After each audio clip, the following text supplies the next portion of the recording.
Okay, we're rolling. The other day I talked about 2,4-D, and one question to kind of start with is, how is a product that's been around for 70 years still so relevant today?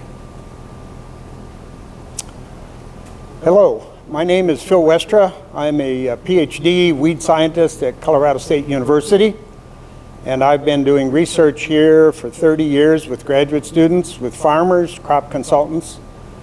And during that 30-year period, I've worked extensively with 2,4-D. So we're going to talk a bit about 2,4-D as an older product that was introduced in the 1940s, about the time I was born, which was 1946.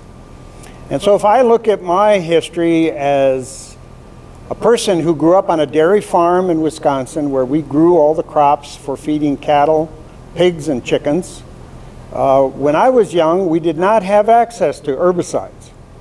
So I remember spending countless hours on a tractor with a 4-row cultivator cultivating weeds.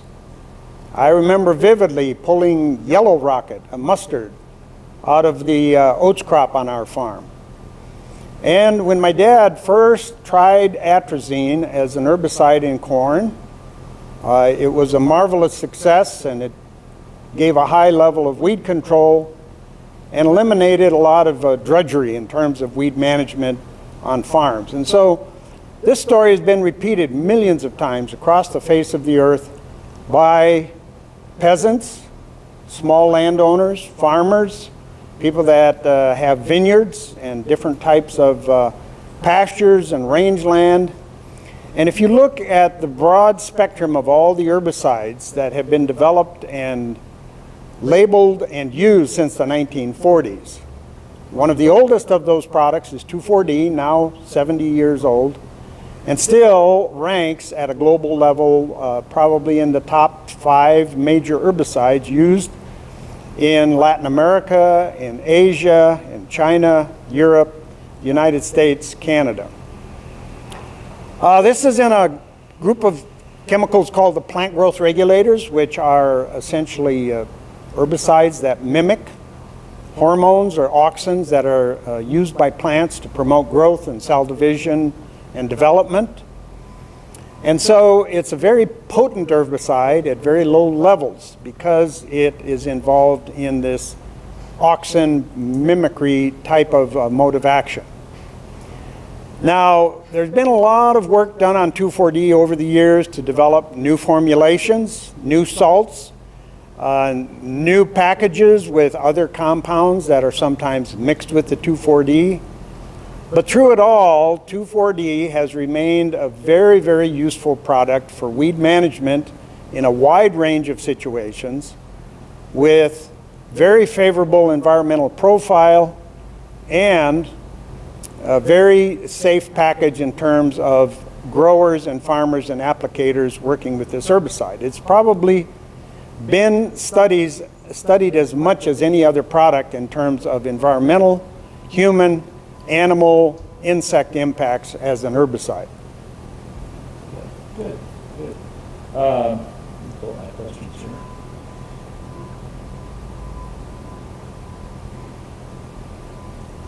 Let's talk just a bit about the mode of action a little bit more on how it works in susceptible plants and how it's selective so that it doesn't affect certain plants like wheat, for example. Right. 2,4-D controls broadleaf weeds by mimicking the auxin pathway or the auxin impact in the plants. And what the plants basically do is they have sort of an uncontrolled growth and development in terms of loosening of the cell walls, and so you sometimes get like a twisting or an epinasty of the plant tissue. This is a process that does not affect grass plants. Grass weeds are not controlled. Plants like rice, wheat, barley, corn, sugarcane are unaffected. So 2,4-D is what we consider a selective herbicide that basically removes unwanted broadleaf weeds from grass crops. And it's effective at really quite low rates, quite low application rates. Now, it gets into the leaves of the broadleaf plants, and it's what we call a systemic herbicide. So it circulates through the plant, and it's able to move to the parts of the plant where it can have its major impact on the growth of the weeds. And you'll often see twisting and epinasty and perhaps some leaf malformation within 1 or 2 or 3 days, resulting usually in plant death within a week or two, or at a minimum such severe stunting that very little, if any, seed production occurs.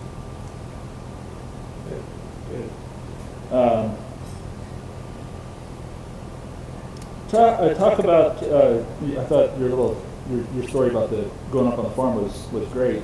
Talk about the Green Revolution and kind of the technologies that drove that, including 2,4-D. Well, if you look at crop production, let's say over the last 50 to 100 years, prior certainly to the advent of beneficial herbicides like 2,4-D, when you looked at wheat and actually a lot of small grains that were developed for grain production, they tended to be quite tall, maybe over 1 meter tall. Now, the reason for having a taller wheat plant is perhaps to provide some kind of competition against the weeds that would allow the crop to get taller than the weeds and produce X amount of grain.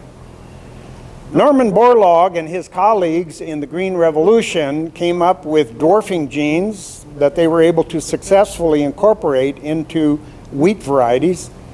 And so now suddenly you could grow wheat varieties that were maybe half a meter tall or slightly taller than that, but a lot more of the photosynthate and the production of the plant could go into the grain, so you had more grain production.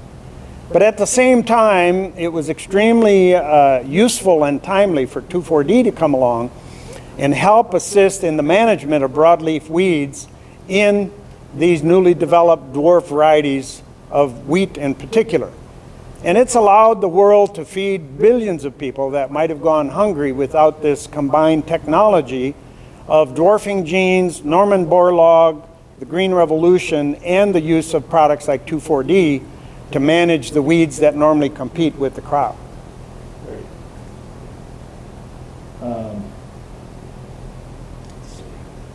Let's talk about the way that 2,4-D's uses in crops has changed over the years, and what I'm specifically interested in is how the emergence of no-till practices and the importance of 2,4-D in that. So. Because 2,4-D is what we considered a fairly broad spectrum broadleaf herbicide, it really assumed a position of high level adoption when reduced tillage, zero tillage, minimum tillage, strip tillage, a whole variety of soil conservation farming techniques sort of swept the globe probably in the 70s and 80s.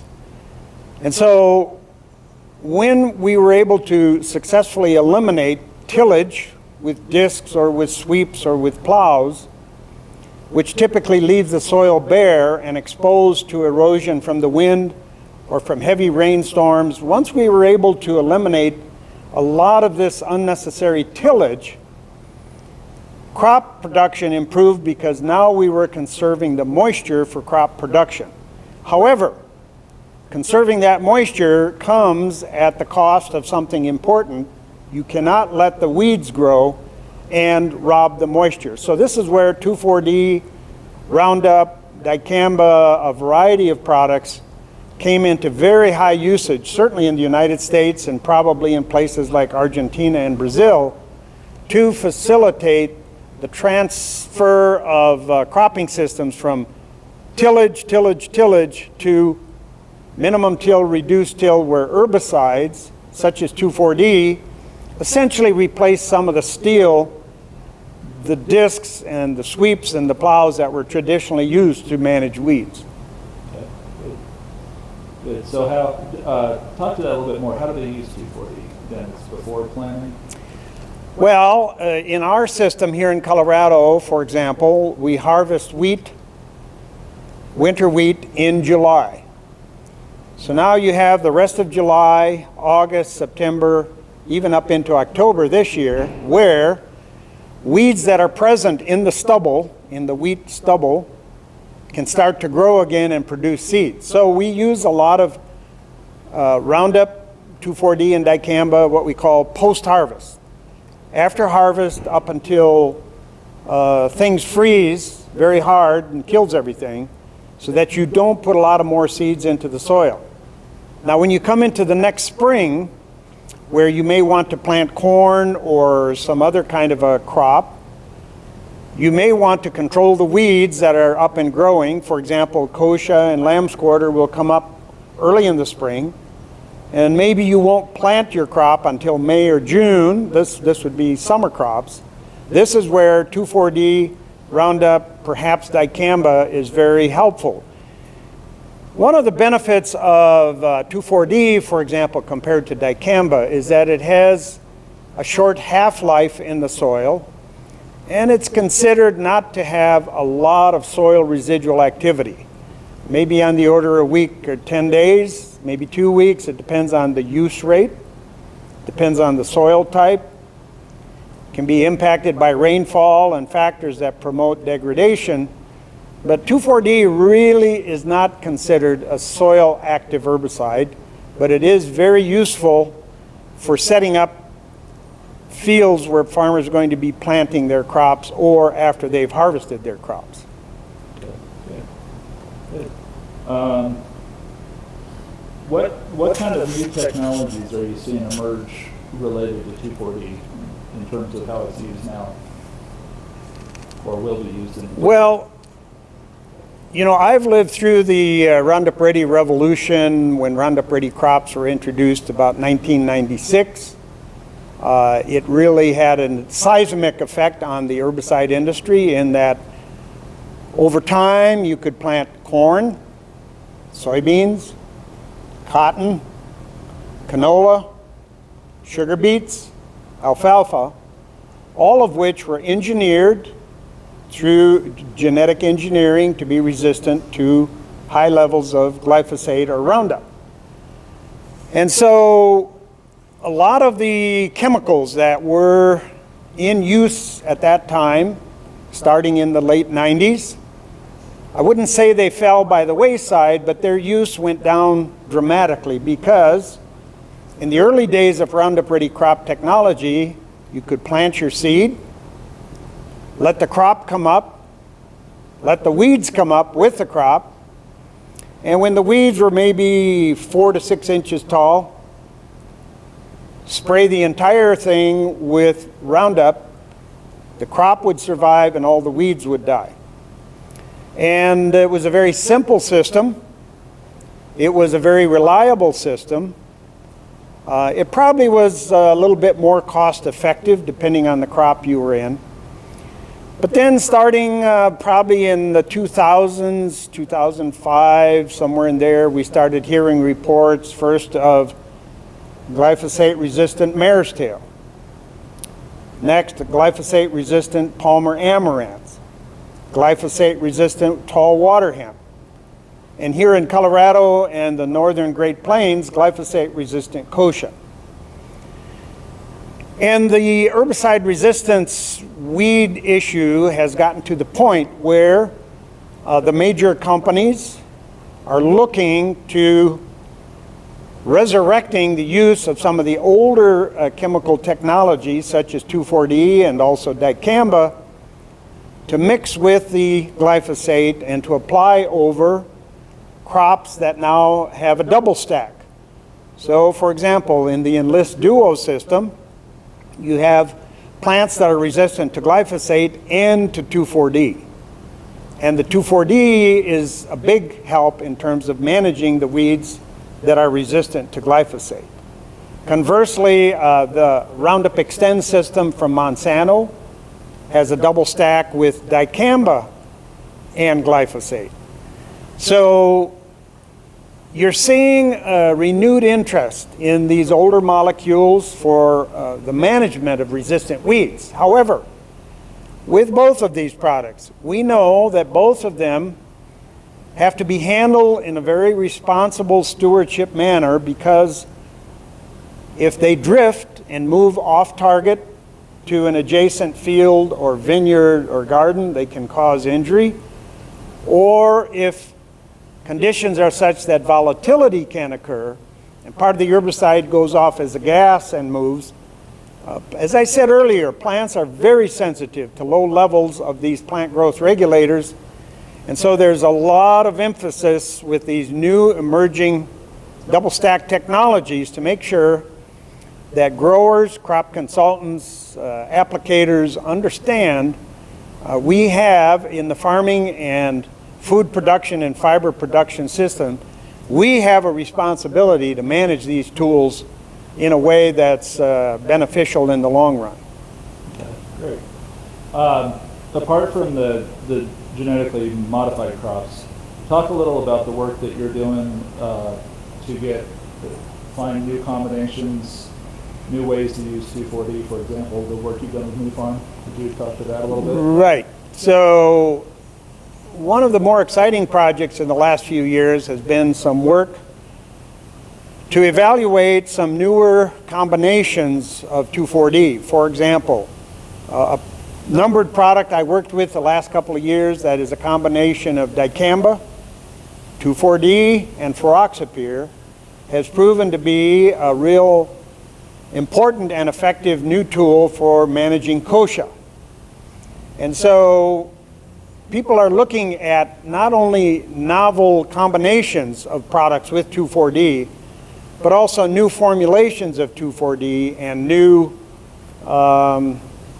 combinations that have crop safety and have good weed management. So we still have, after 70 years, a lot to learn about this molecule called 2,4-D.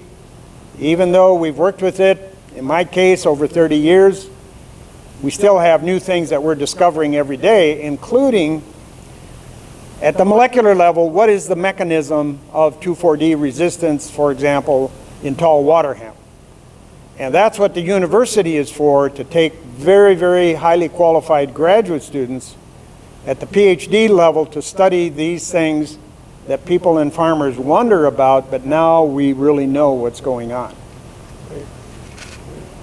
Man, you guys are leading the charge on that. Sorry, I kind of just, my memory's so bad anymore. I got to go back to my notes. Yeah. Oh, I know. We're just about done. I want you to go back and cover the hand weeding aspect from what you remember as a kid, and what that meant that when that didn't have to happen on farms all over the world anymore. Well, I think it's fair to say that certainly in the early 1900s, including up through probably the 50s for sure, farm families were rather large, lots of kids, because the children were a source of labor, not only for the farm work with the cattle and the pigs and the chickens and all that, but to work on weed management. And this is still true in large parts of India, Pakistan, Indonesia, China. Hand labor for weed management is still utilized and is still important in large parts of the world, and unfortunately a lot of that responsibility falls to women and children. And by having herbicides like 2,4-D available to effectively and at a price that's reasonable manage and control those weeds, it now starts to release children for sure to go to school, to maybe get an education, women to perhaps get involved in other enterprises that are more enjoyable. I must tell you, pulling weeds all day long, bent over, is hard on your back. And it's not so hard when you're a child, but when you get older, it is literally back-breaking labor. So from a social point of view, the development and wide use of 2,4-D in a variety of situations has actually brought a lot of relief to the human family and relieved a lot of the drudgery from weed management by hand, which was required prior to that. Great. One last thing. Just give us an overview of the major places and sites where 2,4-D is used. Well, 2,4-D clearly has use in a large number of crops, things like corn, small grains, sugar cane, a variety of grass crops. It's a very important component of many of the mixtures that are used in pasture and rangeland for the control of thistles or noxious weeds or things that reduce the productivity of grazing lands for cattle. If you go beyond that, we have some use for 2,4-D in what we would call non-cropland, roadside, total vegetation management. It's also used in vineyards and orchards and that type of a production system. And it's actually pretty widely used by homeowners, certainly in the United States. You can go to Walmart or Home Depot and you can buy squeeze bottles of herbicides for your dandelions or whatever weeds you have in your lawn. And frequently there will be a portion of that mixture that is 2,4-D. So it's probably one of the most widely used herbicides in the world right now in terms of its utility for many different situations.